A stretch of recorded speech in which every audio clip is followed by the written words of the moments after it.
Safari করছি, জঙ্গল safari করছি। আর এটা হলো গির জঙ্গল, ঠিক আছে? গির জঙ্গল। আমরা এরকম একটা বাস আমরা 2 মাস আগে এটা বুকিং করে রেখেছিলাম। আর আমাদের স্লট ছিল দুপুর 3টে। তো এখন দুপুর 3টের সময় ছেড়ে দিয়েছে, একদম অন টাইমে ছেড়ে দিয়েছে। আর জঙ্গল, চারপাশে জঙ্গল একেবারে। আমি ড্রাইভারের সিটের সামনের পাশের সিটটাই বসেছি, একদম সামনে পুরো খোলা ওয়াইডলি সব কিছু দেখতে পারবো। তো চারিদিকে জঙ্গল, ভয় লাগছে যদি কোনো পশু আসে। তো এত দুপুরে জানি না আসবে কিনা, চলো তোমাদেরকেও দেখাবো। এই দেখুন জঙ্গল,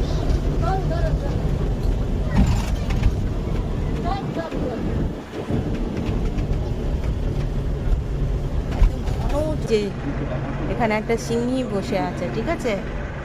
ও এই যে এখানটায় দেখতে পাচ্ছেন, এই যে এখানটায় আমার আঙুল, এই যে 3-4টে রয়েছে।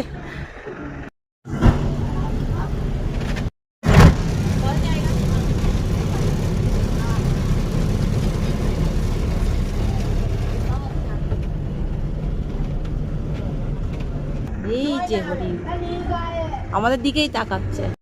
এই যে এখানে হরিণ ঘাস খাচ্ছে, সামনে নীলগাই। ই বাবা, এত সামনে।